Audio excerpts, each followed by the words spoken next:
Hey, what's going on, everybody? And welcome back to another episode of Give No Fucks. Not one single one. It's basically a show where we go ahead and we talk about different things that have been presented to us or different stories that we ran across where, we've actually been like, who gives a fuck about this? And, we decided to go ahead and weigh in on it. As always, my name is Tex, and with me is my partner, JC from Jersey. Hey, everybody. Hope you're doing well. Not trying to freak anybody out. Yes, we did switch sides, for this particular episode. Trying something new. Yeah, we got to figure we're going to build up, spice it up a little bit over the next season. We have some changes that we're going to be implementing and trying to get incorporated through the end of the season. But until then, we just want to go ahead and say thanks for tuning in. And we're going to go ahead and jump right into our very first story, which is about Mr. T new show. Now, some of you may be thinking, Mr. T, well, yeah. I mean, Mr. T was actually a very big TV, figure when we were growing up. Very prominent in the Rocky movie. With Sylvester Stallone. Sure. Also had a major role in the A-Team on TV. What was the other thing that he was like big? The cartoon. He had also had a cartoon. He had a cartoon and a cereal. He headlined the 2 WrestleManias in the very beginning with Hulk Hogan. He's very, very big out there. Very big. Props. Yeah. I'm saying to Mr. T for doing his thing. But now he has a new show. Now the new show doesn't focus on any of those past explorations of his talent. It actually focuses on something new. I mean, Juan, you want to give JC give us a little more about that? Sure. Let me give you a little bit. Well. The best thing I could tell you, Vegas, is that the new show is on DIY this fall. Okay. It's a home improvement show. So what's the deal with the home improvement? Can you tell me? All right. Well, you know what? I got to say, I pity the fool of anybody that doesn't feel like they want to receive home improvement from Mr. T. Because I just want to throw out there, when I come in and I see this beautiful portico sitting here, I know that the best thing that it needs is a nice marble flooring to go ahead and coincide with it. Aside from that, we might be able to even set up some terrariums around this area that would go ahead and also offset this beautiful day glow. Well, that sounds really good. You want to remodel my house? Jerry, I would love to remodel your house because you would be a fool not to trust me with your house. Because that's what I do. Maybe I am the fool. Who knows? I do apologize, I love Mr. T, I've always wanted to do a Mr. T impression ever since I saw Eddie Murphy do one in his stand-up special, so, I just figured I would try that, but, yeah, hopefully it wasn't too bad, but... Anytime anybody says Eddie Murphy, I gotta go, just ham it up, so... But we also have to look at, Mr. T. So, again, this man, as far as a career, started off as a bouncer for clubs. Yeah. After doing bouncing, he got into security for celebrities, so on and so forth, and that's how he himself became a celebrity. Yeah. After doing some movies and TV shows, he also tried out to play professional football. So, but as a whole, the biggest thing that I think Mr. T really is known for now, in most recent years, is being a Christian evangelist on TV.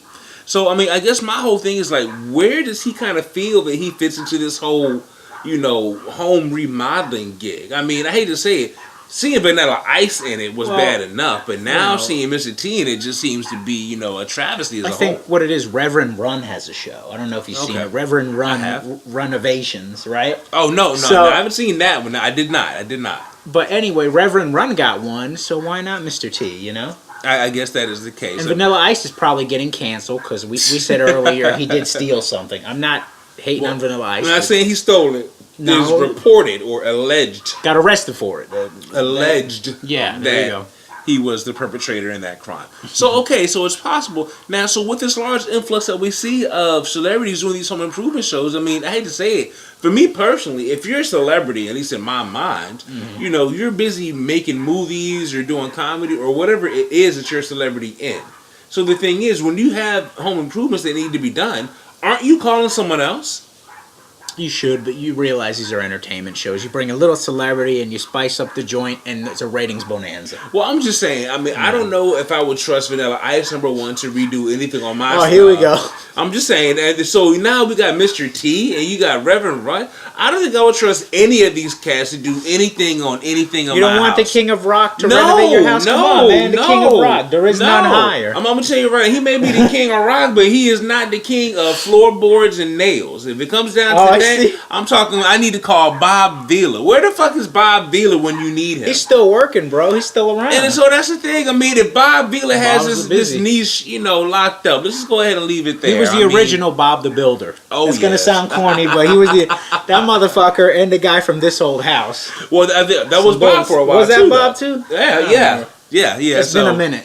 Bob Vila, we love you, man. Big salute to you. But Mr. T, we want to give you great and many mad props, for continuing to do stuff, staying out there and reaching out to people, and especially giving back. Best of luck. Excuse me. But I don't think that a home improvement show would be your best way to go about it. I mean, especially if he's still rocking, the mohawk, you know what I'm saying? They had a picture, the press picture. He does have a mohawk, I believe. Okay, you know what? It has to come to that point in time when you start doing stuff like this, you have to grow, a bit. Like, for an example, they have that TV show right now, Mike Tyson Mysteries, the cartoon. I seen that, yeah. I think it's hilarious. I think it's funny. Again, big props to Mike for taking part of this. Being able to look at yourself and laugh is something that, makes us grow as a person. And I hate to say it, if Mr. T is going to be looking at himself and poking fun at himself and so on and so forth, I can definitely, get behind that. Maybe even laughing at the caricature of the Mr. T persona. Sure. But I can only hear him say, "I pity the fool" so many times before I'm going to have to stop watching. I pity the tool now. Well, I'm just saying. So, like I said, I mean, catchphrases aren't going to save this show. So, again, we wish you, great luck and much success. But, again, you got to make sure you're staying on top of, the main focus, which is improving people's houses. And you're going to have to show that you have some kind of knowledge, about what you're doing. It's not about him just talking to the people because, again, if that was the case, we can still watch him being the evangelist. Definitely. So we're going to move on to... Moving on. Presidential candidate Ted Cruz. The first Hispanic presidential candidate, the Cuban-American, is running for president. Oh, Lord. And he's making some bold campaign promises. Now, one of them is to abolish the IRS. Okay. Abolish the educational... What is it? Scrap the educational department. What the... And also get rid of a lot of federal regulations. Now, my partner here, he's aspiring to be a teacher. He's putting the work in. So I want to know, what do you think about this? Abolishing the education department? Okay. Sound weird? I'm going to take it from the beginning. Ted Cruz, I think you're a fucking nut. Okay? I give no fucks, absolutely zero, about what you're saying because none of it makes sense. None of it at all. Let's go ahead and start with the first point of abolishing the IRS. Good luck with that. Yeah, exactly. Fuck. You must be a fucking idiot in order to think that that's going to happen. You know what I'm saying? I mean, as if you're not going to be... This country's not going to survive without revenue coming from somewhere. Yeah. And unfortunately, we're not the agricultural, country that, grows crops to take care of us and that we provide to the world. We have not been. We're not facilities plants where we're making, components that other countries need to build parts, So it's like basically, we are that brand new stepchild of the world. Yeah. We are, the motherfucker that, we don't really have a talent yet. It's like all the older brothers and sisters, Russia, Japan, South America and stuff, they have their things that make them them, so on and so forth. But like we're that, young little one that hasn't came into our own yet. Okay. And so the thing is, like most young people, we have our eyes set on fame and fortune and, sure. Fantasy. Mm-hmm. You know what I'm saying? We want to be celebrities. And that's what's happening. So for Ted to come in and think, number one, just because you call yourself Ted doesn't make us think that you are more American. Because your last name is Cruz. So if you're going to be Tomas or you're going to be Theodoros or you're going to be whatever they call you over in Cuba or whatever your family calls you, that's what you need to go ahead and come out with. Because nobody cares about Ted Cruz. I think it's weird that our first Hispanic candidate for president has these weird ideas. And, it's one thing. And Ted, Ted is a mixed race guy. I mean, his mother is French-Canadian. His father is Cuban-American. So definitely he's an interesting mix. You sound like a mutt. But, okay, so I mean... Well, so am I, but he was born here? Yes, sir. Okay, so that's the big thing. Is I'm saying automatically, just with the name and everything else, everybody's going to be looking for the fact of was he born here, like they did with Obama. Now Hawaii, apparently was far enough away. They're going to be questioning the fact of was he truly born here. Well, the thing is with him, they said his father's an American. He was born in Canada, so technically, because his father's American, you know how it goes. You're born. Oh, now see, Obama was actually born in an American territory, country, state. So that's how he was able to get past it. If that's even the blurriest of lines, it's not even going to go forward. Well, I mean, it's a celebrity. There's some celebrities that were, they're born as American. Their father's American. They're born in Canada, like a Chris Jericho and guys like that. But you know what? It's the matter of, in regards for my understanding, when I read the Constitution when I was in school, in regards of what it takes to become. You have to be born in the U.S. I got you. Gotta be born here. It doesn't say that you could be born somewhere else and you're a citizen here. You got to be born here. It's just like Schwarzenegger. He wanted to change the law so he could be president. And that was the thing. I hate to say it. If it would have changed the law, he probably would have been the closest to make it. He probably wouldn't have done it. I had to say that I think the next celebrity that's going to be a presidential candidate will probably be Will Smith. And I would rue the day that's going to happen. But again, back on point though. Back on these changes. Abolishing the IRS system is not going to work. Is not going to be successful. And to go ahead and come out and saying that you're going to start these policies or this is what your platform is, you're setting yourself up for failure. Mm-hmm. The second thing is scrapping the education department. Number one, you don't want to do that because if you do that, you're going to end up with basically a society that's going to be taking care of you when you're old. It's going to be fucked the fuck up. They're already fucked up now. I mean, you have to think about it that, as far as our education system as a whole, there are a lot of just basically standards and, competencies that a lot of other countries have that are mandated, in regards to education.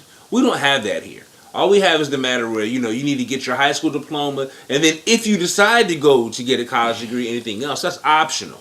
And so it's the matter that because the United States as a whole is being looked at as one of the dumbest nations in the world because of our our education standards and our academic, achievements as a whole. A lot of the people that are graduating from our high schools and colleges now are foreigners that come here and move here, get the education, graduate, and go on to do, work here or even go back home. I don't disagree with you. There's a lot of people that, you're right, they come here for an education and they go back to Europe or Africa or wherever. Or stay here because they get paid more money here that they can send back over there to go ahead and take care of, so they can basically own vast amounts of property over there. And then also own property here, so they're, it's crazy. But the thing is, they can do that here, but we can't do that there.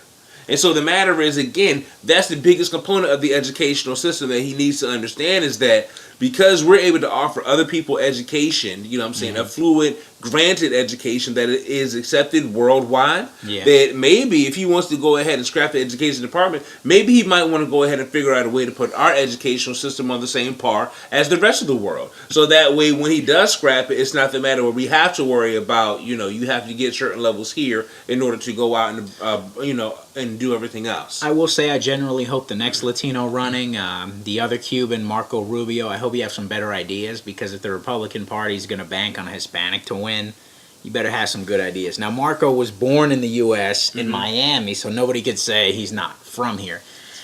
He was born and raised in Miami. Miami used to be in America. Now it's like, it's like if you were born in New York, I'm sure somebody would be like, oh, New York, that's not... I mean, if you're a New Yorican, I'm saying it all, you could be. But it's also a matter of looking at, you know what, I think I'd be happier with fucking Oscar De La Hoya running for president right about now. I mean, you know what, with all these new people being brought out, saying, yeah, they've been out doing their things, but it's the matter of, because you're trying to sway, you're trying to influence, and you're trying to appeal to people's, tendencies, and, that's what I don't like in regards to politics. I think the best person for the job should be the person that you present. And the thing is, whether somebody likes them because they're Hispanic or white or black, it shouldn't matter. It should all matter in regards of what, they're going to be doing. And so, like the last thing about, getting rid of some of these federal regulations, again, some of these regulations have been put in place and are in place for a reason. Some of them aren't. Don't get rid of them. So, moving on, we're going to go from dumb to dumber. The CEO of Starbucks is saying, let's talk about race. Now, he's advising his managers and employees to write on the cup, hashtag race together. He wants you to talk to the baristas about race. Have a nice conversation about why America's changing. How many black friends do you have? How many white friends do you have? How many Jews do you know? Now, me, I'm open about race. I'd probably talk about that all day long. People call me the John Madden of race. I'm not a racist, but I talk about race a lot. Mm-hmm. It doesn't bug me. Now, other people, they're going to get mad about it. And I know you're not comfortable with that. No. I mean, to be honest, I think it's a dumbass idea. I agree it's a dumbass idea. I don't know who the CEO of Starbucks is, but whoever you are, CEO of Starbucks, this idea makes you a dumbass. Don't do this. I agree with that, and I still want to talk about it. But, and the thing is, I have friends of all colors and creeds and nationalities. But the thing is, I don't need a stranger essentially asking me and quizzing me about it, because it's like, who the fuck are you? You know what I'm saying? It's like, okay, little barista, your job is to get me my, venti mocha, cappuccino, frappuccino, mocha latte, with extra foam. It's not to ask me 20 questions, because I don't want to fucking talk to you. I didn't want to talk to you to order my shit, but now that I've ordered my shit, I don't want you asking me shit about my personal life, because I don't know you like that. It doesn't seem to be it seems to be a very bad marketing, strategy, number one. Because it seems you're gonna put a lot of customers. I'll give that 2 thumbs down. Oh, I give it 2 thumbs and I talk about race, but I'm not going to be doing that all day at Starbucks. Once in a while with some friends, yes. At Starbucks, nah. I want to applaud him for seeing an issue and wanting to do something about it. Absolutely. What I think may be a better suggestion would be that maybe in an actual location you set up an event. Where maybe, it's something that you plan where you come in and people know that, there's an event that's going to be happening there. It's like, hey, you know what? We want to do this to help bring people together, so on and so forth. And we're going to be in Starbucks in your city, whatever, doing, this to do that. And it's like, when it's coming. So if you want to participate, you can go to that Starbucks. If you don't want to participate, you can go to another Starbucks, to avoid it. But it's a matter of, you have to let people choose if they want to be involved in this stuff. Because if not, all you're going to do is just drive more of a wedge in between the separation of the races. It's sad because after that was posted, Twitter blew up. And Twitter almost completely in the direction of, this is the worst idea we've ever heard. It's going to hurt business. It's stupid as fuck. I think it will hurt business. Like I said, some people are open to talk about race like myself, but that's not something the average person wants to do. And they as just a whole, don't. And I get that. Who gives any fucks about this? Who wants to talk about race? How many fucks would we give that? I think I'd give that half a fuck, maybe. Well, I haven't rated anything today, but let's go ahead and take it back real quick. Mr. T's show, I'm going to rate that at 3 fucks. I'm going to give that 2. Only because I'm curious to see what he knows about anything in regards of home Ted Cruz repair and stuff like that. Yeah. Ted Cruz, I'm going to give that only 1 fuck. Only because he's Latino. Aside from the fact that he's Latino, you're a dumb idiot. Like, I don't see how you made it this long in politics if you're going to go ahead and throw out these ideas thinking that they're going to be fashionable and formal, and people will accept them. And then not only that, seeing as how the majority of the Republican Party is run by old white men, I hate to say it, it seems like they're fucking setting your ass up for failure if they let your ass go out with this platform. It's like, sure, you want to go ahead and abolish the IRS? Yeah, go on out there with that one, buddy. What the fuck are you thinking? I'd give that 1 because, like I said, first Hispanic candidate for president, and he comes out with this shitty agenda. I'm a Latino. I'm like, this agenda sucks. Yeah. You're not going anywhere with that. The Starbucks things, you see that? That's a 0. That's a double. I give absolutely 0 fucks about Starbucks asking me about race, because I'm going to tell you, I don't want to talk about it.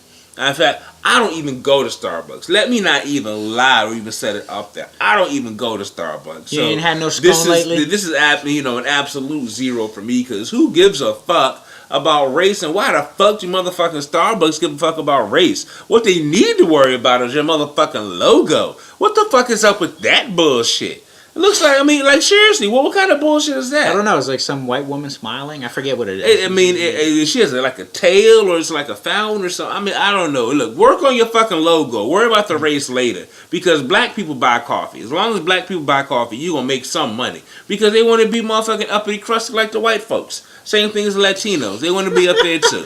So as long as it's Starbucks, the white people getting Starbucks, we gonna get it. But you don't gotta do extra shit, bro. So we're gonna move on from matters of race to matters of race. Moving on. Matters of race to matters of race. Charlie Sheen. All right, Charlie getting a little Sheen. bit of scrutiny for his Twitter, where he blasts President Obama. Now Obama's doing his yearly March Madness picks for ESPN. Okay. And Charlie said, Barry Otero, why are you not going to the funeral of this dead soldier? You're here picking basketball teams for March Madness. A lot of people think that's racist.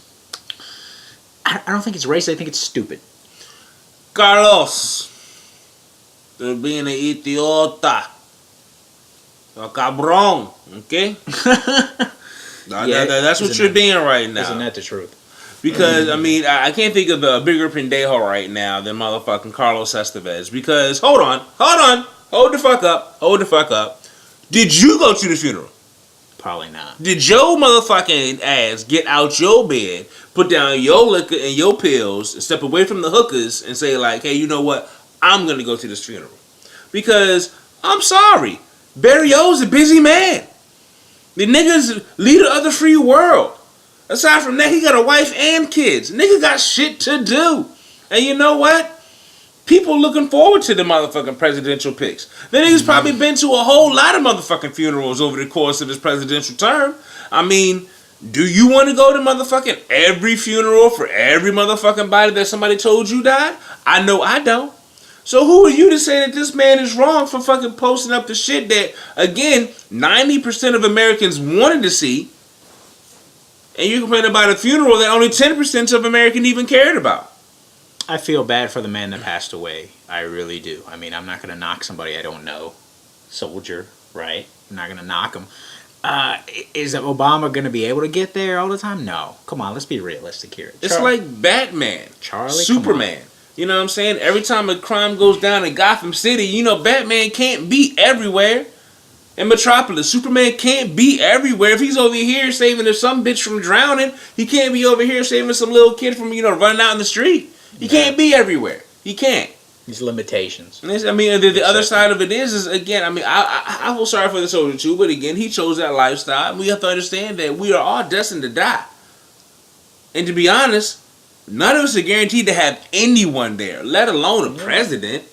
So, I mean, if I go ahead and go about my life doing what I'm supposed to do, I'm going to be happy in the life that I led. It's not going to be about who shows up at my funeral. Maybe it is for you, Mr. Estevez, but maybe you need to go ahead and get your head out your ass and go ahead and realize that you're not Obama. When you get to that level, you can go ahead and throw out, shit like that. You know what I'm saying? When you have such a full schedule that you have to decide what you're going to do for the day. But until then, you need to go ahead and chill out. You need to stop talking about 2.5 Men. You need to stop talking about Barry. In fact, you know what? You might want to just go ahead and chill out for like just the next 2 months. Just maybe you and Lindsay Lohan need to go ahead and maybe work on getting some type of relationship together. You know what I'm saying? Rehabilitating your images, and then y'all go ahead and come back out. I think that's the best thing that Charlie Sheen can do right now. I'd be happy to see that. I mean, they could always go to another 10th time at rehab and give it together. They can go together. Not, Charlie, I don't hate you, but it's dumb. It's not racist. It's just dumb. It's like, do you have anything else you want to talk about? I mean, the show sucked. Blah, this sucked. Get a movie career going. You have all these movie deals. Go make a movie. Why are you sitting there on Twitter talking shit to people? I mean, well, you know what? You think about it. If you get so drunk that you can't drive yourself anywhere or leave the house, I mean, really, all you have is your phone. But moving on. This is a big celebrity tabloid story. I'm going to let Tex tell you about it. 2 celebrities hooking up. I'm going to go ahead and just throw this out here. Nobody gives a fuck about this story. No, so that's a double goose egg on this motherfucker. This is a giant zero. Hold on, I'm gonna do it like that. Okay. This is the giant zero right here. When I say that I give no fucks about this story, I truly give no fucks. No, literally. The only reason why I'm actually talking about this story on this show is because someone suggested that it might actually be a good story. So let's go ahead and throw it out. All over the tabloids. I figure, hey, why not? All right. So we all know that interracial couples happen. You know what I'm saying? It's a fact of life now. Now, when it happens in celebrity news, it does garner a little bit more interest, but, it really all depends on who it is. Absolutely. Now, the only reason why this story is gaining so much interest is because we have Jamie Foxx and Katie Holmes apparently, hooking up, in this couple, scenario. Now, nobody honestly truly gives a fuck about Jamie Foxx. You know what I'm saying? Shit. Oh, I mean, let's throw it out there. Oscar winner, nobody gives a fuck. But hold on, here's the thing. When you win an Oscar for playing someone else, that's the thing. You're just getting an Oscar for being convincing as this person. You know, basically us making us feel sorry or grateful or thankful for this person that was here. But until you actually win an Oscar for doing a movie that's not based on somebody else's life, like this is a story or an original idea that you're doing and you win an Oscar for that, that's when you get that recognition. Okay. So as a whole, Jamie Foxx isn't that guy. You know what I'm saying? People look at Jamie Foxx as that funny guy who can sing. And the thing is, I hate to say it, I get that a lot myself. So I want to give Jamie his props, but at the same time, you are losing serious points here. Number one, not only in the hood, you're losing points on the fucking, entertainment industry. And then because of all the motherfuckers for you to fuck with, this bitch? And then Katie, on the other side, after motherfucking being with TC, how the fuck you gonna go to anybody lower than a TC standard?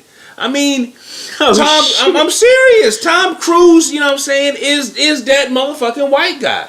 Like, if you want an action movie made right now, Tom Cruise is gonna be that motherfucker that you can get it. A fucking 50-year-old motherfucker that don't really do nothing but jump off fucking cars. I never understood the whole fascination. The thing is, Tom runs to shit. Tom runs from shit. That's what the motherfuckers do. I'm not saying. And the thing is, you get your Bradley Coopers out here now. They can't. Half their volume of work doesn't even compare to Tom Cruise. Because women dig him, dude. Women. But it wasn't the fact of just women digging him. It was the movies itself. It's that women dug him. Guys wanted to be him because Tom was able to go ahead and portray that everyman character. And not every leading man in Hollywood can portray just that average Joe persona. And the thing is, Tom can do that, but he could also do that one where it's like, you know what, I know I'm better than you. I know I'm supposed to have this. I know this is where I belong, and this is why I'm doing it like that. I mean, like, seriously, Ferris Bueller's Day Off was supposed to star Tom Cruise. Okay. Matthew Broderick got his bones, and he got on, and he made it a cult because of his, that swarmy attitude he had. But just think for a second. Imagine Top Gun, Tom Cruise. Now imagine him playing at Ferris Bueller's Day Off. It's the same kind of story when they said that Beverly Hills Cop was originally written for Sylvester Stallone. Same kind of story. But see, the thing is, Matthew Broderick did Ferris Bueller's Day Off. Great movie. If Tom Cruise would have done that movie, it would have been a better movie. Sylvester Stallone could have made Beverly Hills Cop, but no matter what, he would have never been able to compare to Eddie. The thing is, Matt and Tom could have, had some comparisons in that movie should either one of them have made it. But it wasn't that same way because Eddie wasn't an action hero. Eddie was a funny guy. Okay, so it would have been more action if Stallone would have made that movie. It was more funny with, Eddie Murphy. But getting back to the original subject is that nobody gave a fuck about Katie Holmes. When she did Dawson's Creek, she was just a funny looking little bitch. Then she went ahead and started fucking with Chris Klein. It's like, oh, American Sweethearts and so on and so forth. Oh, this is so nice and so cool. But nobody gave a fuck about this bitch until she fucking got with Tom Cruise. Then it's like, oh shit, Katie Holmes been motherfucking lurking on the low. And then all of a sudden she's in the first Batman remake that made a ton of money. Exactly. I remember that one. You know what I'm saying? Like, she married Tom Cruise to stay relevant, keep her career going. And now, she got a kid with that motherfucker. Now it's like, well, I can leave him now because I'm tired of this motherfucker for at least 18 years with some money. I'm getting some kind of kickbacks on that ass. So it's like, I can go ahead and fuck with whoever I want to now. So it's like, well, shit, might as well try black. You know what I'm saying? I mean, Jamie, for real, I hope you beat the brakes off that pussy. Go ahead and bring her on to the dark side so we can go ahead and have some fun with her. You know what I'm saying? Because Nicole Kidman doing that shit.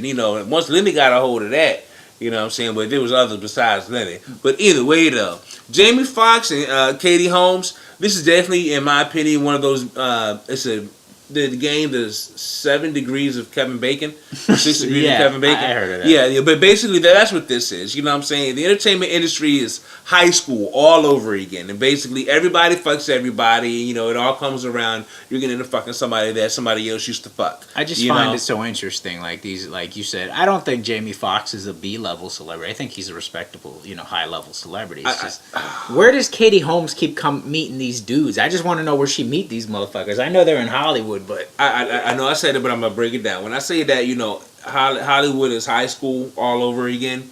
It is because of the way that it runs and it operates, but it's also the fact that you have your seniors, which are the top level A-list actors. You got your juniors, the ones that are almost there or were there, but now they're slightly under sophomores and freshmen. The bad part is Katie Holmes has never left that sophomore class. And the thing is, Jamie Foxx, he's in that junior class. He's then came into the senior class, but he keeps coming back down. The thing is, once Tom got to that senior class, he stayed there. Tom is fucking valedictorian. Like, and the thing is, it's like, so essentially, them two, Katie and Jamie being together, it's not a big deal. It's not a big story. It's just shocking because nobody expects the lily white girl to fuck with the black guy with the tattoos. That's really all that is. And to be honest, again, speaking as a person of color, people expected Jamie Foxx to do more. He's never really been linked to anybody entertainment-wise, that's been doing anything big. So it's like, now that it's like, really? You picked the white bitch with no body? Really? But I digress. I don't want to move on, because if I did, then it would indicate that I actually gave some fucks, and as I've said before, I give 0 fucks about this. We'd like to thank you for watching this great episode of ours. And yes. Again, JC, it's always been a pleasure to have you with us today. Again, we want to thank each and every one of you for tuning in. If you do have any other stories or ideas that you'd like us to touch on or talk about on Give No Fucks, please go ahead and reach out to us. We definitely hope to hear from you. And until then, it's been great. I'm Tex, and I want y'all to take it easy. I'm Jersey. Have a good night.